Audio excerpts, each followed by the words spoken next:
आपको आज मैं एक्सप्लेन करने जा रही हूँ वो एनाबेल कम्स होम है। मूवी एग्जैक्ट वहीं से स्टार्ट होती है जहाँ एनाबेल मूवी एंड हुई थी। एक बच्चे की मदर एक डॉल परचेज करके अपनी बेटी को गिफ्ट करती है क्योंकि उसकी बेटी को डॉल्स बहुत ज्यादा पसंद थी। लेकिन बहुत जल्द वो इस डॉल को एड और लॉरेन के हवाले कर देते हैं क्योंकि इस डॉल यानी एनाबेल डॉल में बहुत ज्यादा एविल पावर्स थी और वो इन पावर्स का यूज करके उस बच्चे को पोजेस करने की कोशिश कर रही थी। एड और लॉरेन एनाबेल डॉल को लेकर अपने घर के लिए चल पड़ते हैं, लेकिन रास्ते में एक एक्सीडेंट होने की वजह से उन्हें एक दूसरे रास्ते से अपने घर के लिए जाना पड़ता है। रास्ते में वो लोग एक कब्रिस्तान के बाहर रुकते हैं क्योंकि उनकी कार खराब हो गई थी और एड कार को ठीक कर रहे थे। इसी दौरान लॉरेन को कार की पिछली सीट पर एक लड़की की सॉल नजर आती है और ये वही लड़की थी जिसकी कुछ देर पहले कार एक्सीडेंट में मौत हो गई थी। उस लड़की की सॉल लॉरेन को कहती है आई लाइक योर डॉल। इसके अलावा लॉरेन को वहाँ पर बहुत ज्यादा स्पिरिट्स नजर आती हैं और वो सारी स्पिरिट्स उस कब्रिस्तान से ही आई थी। उनमें से एक स्पिरिट एड को सड़क के बिल्कुल बीच में धक्का देती है ताकि सामने से आने वाले ट्रक के नीचे आकर एड की मौत हो जाए, लेकिन एड किसी तरह खुद को बचा लेते हैं और यहाँ पर एड और लॉरेन समझ जाते हैं कि ये सब कुछ एनाबेल डॉल कर रही है और इसीलिए वो लोग बगैर कोई देरी किए उस डॉल को लेकर अपने घर आ जाते हैं। एनाबेल डॉल को घर लाते ही वो लोग उसे अपने म्यूजियम में लेकर जाते हैं जहाँ पर उन्होंने अपने केसेस से जुड़ी हुई बाकी चीजें भी रखी थी और वो सारी चीजें किसी तरह की डीमंस और एविल पावर्स की मालिक थी। एनाबेल डॉल को वो लोग एक चेयर पर रखते हैं और एनाबेल डॉल की वहाँ मौजूदगी से अजीबोगरीब होने लगता है, जैसे कि घड़ी का उल्टा चलना और बाकी चीजों की मूवमेंट, जो कि काफी अजीब था। और इसीलिए वो लोग एनाबेल डॉल को एक फादर से ब्लेस्ड करवाते हैं और उसे एक शीशे की बॉक्स में बंद कर देते हैं जो कि चर्च से मंगवाया था। यहाँ पर हमें एनाबेल डॉल की पावर का पता चलता है, यानी वो हर तरह की स्पिरिट्स, चाहे वो अच्छी हो या बुरी, उन्हें अपनी तरफ अट्रैक्ट करती है और उनसे अपने विक्टिम पर अटैक करवाती है। इसके बाद हमें एक साल बाद का सीन दिखाया जाता है जहाँ एड और लॉरेन की बेटी जोडी दिखाई जाती है जो कि अपना ब्रेकफास्ट लेती हुई न्यूज़पेपर में एक न्यूज देख रही थी। उस न्यूज में एड और लॉरेन के बारे में बताया गया था। लोग उनके बारे में कह रहे थे कि ये लोग फेक हैं और वो पैसों के लालच में डेमन फोर्सेस से लड़ने का ड्रामा करते हैं। और यहाँ पर एक क्वेश्चन भी पूछा गया था कि क्या ये हीरोज हैं या फिर हॉक्स। स्कूल में भी जूडी को बाकी बच्चे उसके पेरेंट्स को लेकर काफी परेशान करते थे और यही वजह है कि जूडी का कोई भी क्लोज फ्रेंड नहीं था। नेक्स्ट मॉर्निंग एड और लॉरेन को किसी केस के सिलसिले में आउट ऑफ सिटी जाना था और वो लोग मैरी नाम की एक लड़की को जूडी की केयर टेकर के तौर पर अपॉइंट करते हैं। मैरी जूडी को स्कूल में ड्रॉप करती है और जूडी को स्कूल में एक फादर की सॉल नजर आती है जो कि कॉन्टिन्यूसली उसे ही देख रहा था और वो सॉल जूडी को फॉलो भी कर रहा था। और यहाँ पर हमें ये पता चलता है कि जूडी को वो स्पिरिट इसलिए नजर आ रही थी क्योंकि उसके पास उसकी मदर की तरह पावर थी जो कि स्पिरिट्स को देख सकती थी, उन्हें महसूस कर सकती थी। इसके बाद हम मैरी को उसकी फ्रेंड डैनियला के साथ सुपरमार्केट में देखते हैं क्योंकि जूडी की बर्थडे थी और केक बनाने के लिए उसे इंग्रेडिएंट्स चाहिए थे। शॉपकीपर और मैरी एक दूसरे को लाइक करते थे। इन लोगों की कन्वर्सेशन के दौरान हमें ये पता चलता है कि डैनियला किसी वजह से एड और लॉरेन के घर जाने में काफी इंटरेस्टेड थी। मैरी जब जूडी को स्कूल में पिक करने जाती है तब वो लोग वहाँ पर उस फादर के स्टैचू को देखते हैं जो काफी देर से जूडी को नजर आ रहा था और जब जूडी टर्न करके देखती है तो वो फिर से फादर की स्पिरिट को देखती है। मैरी और जूडी केक बनाने में बिजी थे तब डैनियला बैक डोर से उनके घर आ जाती है। डैनियला के हाथ में एक छोटी सी बेल होती है और वो जूडी से पूछती है कि क्या ये कोई स्पिरिट बेल है, जिस पर जूडी उसे कहती है कि नहीं, ये एक नॉर्मल बेल है जो कि उसकी मदर ने कलेक्ट की है। असल में डैनियला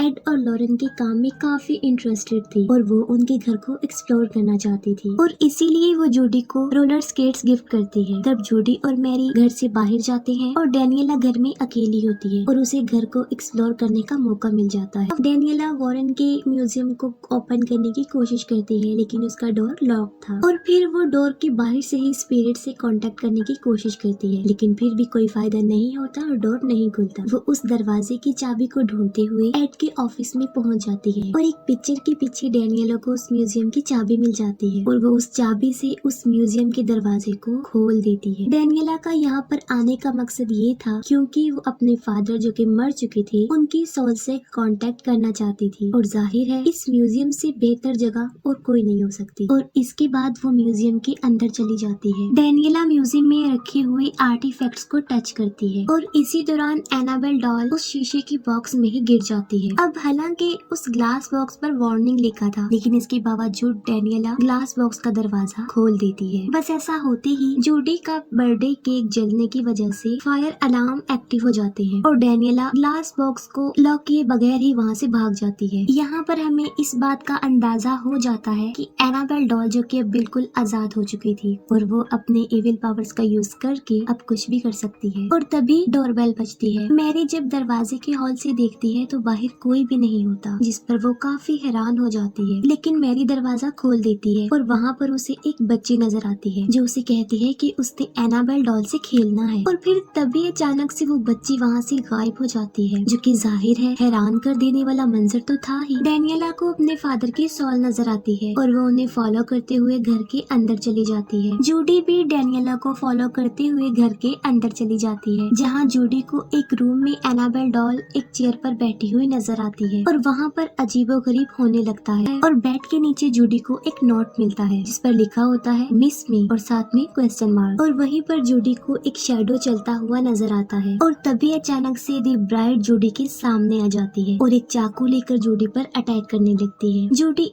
क्रॉस उसे दिखाकर खुद को प्रोटेक्ट करती है और साथ में काफी चिल्लाती है और उसके चिल्लाने की आवाज मैरी और डेनियला सुन लेती है। मैरी जूडी के पास आती है और उसे हौसला देती है। यहाँ पर जूडी मैरी को बताती है कि उसके पास ये एबिलिटी है कि वो स्पिरिट्स को देखती है, जिस पर मैरी उसे कहती है कि जरूरी नहीं है कि सारी स्पिरिट्स ही बुरी हो, कुछ अच्छी भी होती है। डेनियला को एड और लॉरेन की पैरानॉर्मल इन्वेस्टिगेशन की फाइल मिल जाती है। उस फाइल में बहुत सारे डेमंस का जिक्र किया गया था और वहीं पर एग्जॉर्सिज्म की टेप्स थी जो कि एड और लॉरेन ने की थी। डेनियला उनमें से प्रोजेक्टर पर एक टेप प्ले कर देती है, जिसे मैरी फौरन बंद कर देती है क्योंकि जूडी उससे काफी डर रही थी। वो डिसाइड करती है कि वो फीली मिली गेम खेलेंगी। गेम खेलने के दौरान एक बार फिर से डोरबेल बजती है और इस बार डोर पर वही शॉपकीपर होता है। मैरी दरवाजे पर देखने जाती है, लेकिन वो उस लड़के को अंदर आने नहीं दे रही थी। रात को मैरी और डेनियला जूडी की बर्थडे सेलिब्रेट करते हैं और बाहर वही लड़का गिटार बजा रहा था और बाहर उस लड़के पर वुल्फ की तरह नजर आने वाला एक डीमन अटैक कर देता है और वो लड़का उससे बचने के लिए वहाँ से भाग जाता है। डेनियला एक बार फिर से म्यूजियम जाती है और यहाँ पर हम देखते हैं कि उस म्यूजियम की कुछ आर्टिफैक्ट्स अब मूवमेंट कर रही थी। डेनियला म्यूजियम में रखे गए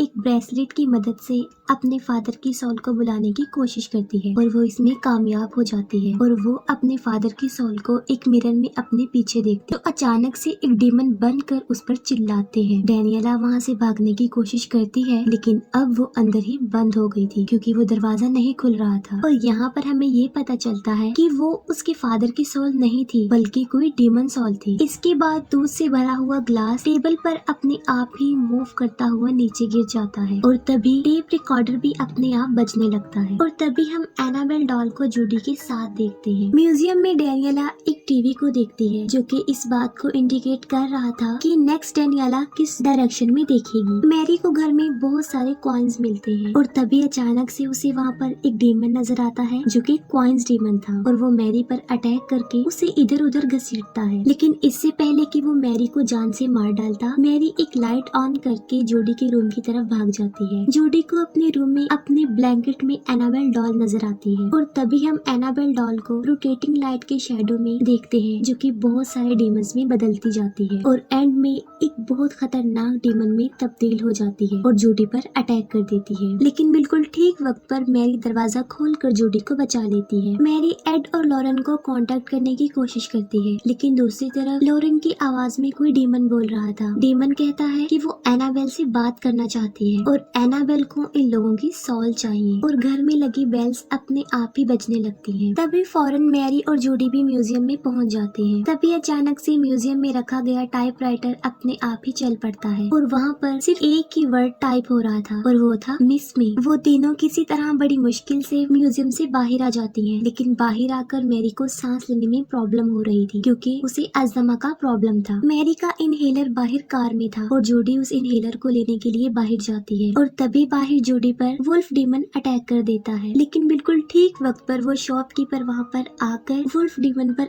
अटैक करके जूडी को बचा लेता है। फिर हम देखते हैं कि दी ब्राइड डेनियला को पोजेस कर चुकी थी और डेनियला दी ब्राइड का ड्रेस पहनकर पूरी तरह पोजेस हो चुकी थी। अब इन सारी मुसीबतों से बचने का उनके पास सिर्फ एक ही हल था, वो ये कि अगर वो दोबारा से एनाबेल डॉल को शीशे के उसी बॉक्स में रख दे। लेकिन एनाबेल डॉल का तो कुछ अता पता था ही नहीं कि वो कहाँ गई है। और एक बार फिर से हम उस फादर की स्पिरिट को देखते हैं जो काफी देर से जूडी को नजर आ रही थी और वो गाइड करके जूडी को घर की उस तरफ ले जाते हैं जहाँ पर एनाबेल डॉल थी। और यहाँ पर हमें पता चलता है कि उस फादर की स्पिरिट अच्छी स्पिरिट थी। और यहाँ पर ये बात भी साबित हो जाती है कि सारी स्पिरिट्स बुरी नहीं होती, उनमें से अच्छी भी हो सकती है। मैरी और जूडी फीली मिली गेम की मदद से उस रूम की चाबी ढूंढती हैं जहाँ पर एनाबेल डॉल थी और फिर मैरी उस रूम में जाती है। उस रूम में बहुत ज्यादा डीमंस थे और बैड स्पिरिट्स थी जो कि मैरी को काफी डराने की कोशिश करती है। यहाँ पर बड़ी मुश्किल से मैरी एनाबेल डॉल को लेकर रूम से बाहर फेंकती है और जूडी एनाबेल डॉल को उठाकर वापस उस बॉक्स में रखने के लिए भागती है। लेकिन रास्ते में पोसेस डेनियला जूडी पर अटैक कर देती है। मैरी और जूडी डेनियला का मुकाबला करती है और जूडी अपने पेरेंट्स के थ्रू किए गए एग्जॉर्सिज्म की वीडियो प्रोजेक्टर पर प्ले कर देती है। इस वीडियो को देखकर डेनियला का भी एग्जॉर्सिज्म हो जाता है और अब वो दी ब्राइड के कब्जे से आजाद हो चुकी थी। अब ये तीनों लड़कियां म्यूजियम में जाकर एनाबेल डॉल को ग्लास बॉक्स में रखने की कोशिश करती हैं जहाँ पर बहुत सारे डीमन उनकी कोशिश को नाकाम बनाने की काफी कोशिश करती है। तब जूडी एक क्रॉस की मदद से उन डीमंस को दूर भगा रही थी और डेनियला एनाबेल डॉल को ग्लास बॉक्स में रखने में कामयाब हो जाते हैं और ऐसा होते ही सब कुछ नॉर्मल हो जाता है। और तभी वहाँ पर वो शॉपकीपर भी आ जाता है। जूडी बचाती है कि बाहर डीमन से इस लड़की ने ही उसे बचाया था, जिस पर मैरी काफी खुश हो जाती है। ये चारों लोग रात को वहीं पर टाइम स्पेंड करते हैं और सुबह होते ही एड और लॉरेन भी वहाँ पर आ जाते हैं। जूडी उन सारे इंसिडेंट्स को अपने पेरेंट्स को बता देती है जो के साथ हुए और वो दोनों अपनी बेटी को रिलैक्स करते हैं। वो लोग जूडी का बर्थडे सेलिब्रेट करते हैं, सब कुछ हैप्पी और नॉर्मल हो जाता है और यहीं पर इस मूवी की हैप्पी एंडिंग हो जाती है। मूवी के लास्ट सीन में हमें पता चलता है कि डेनियला अपने फादर से कांटेक्ट करने की इसीलिए कोशिश कर रही थी क्योंकि वो अपने फादर की एक्सीडेंट में मौत की वजह खुद को समझती है। इस पर लॉरेन उसे बताती है कि उन लोगों ने उसके फादर के सोल से कांटेक्ट किया था, जिसमें उन्हें पता चला है कि डेनियला का उस एक्सीडेंट में कोई कसूर नहीं था, वो बेकसूर है और उसके फादर को उस पर प्राउड है। और यहीं पर ये मूवी एंड हो जाती है।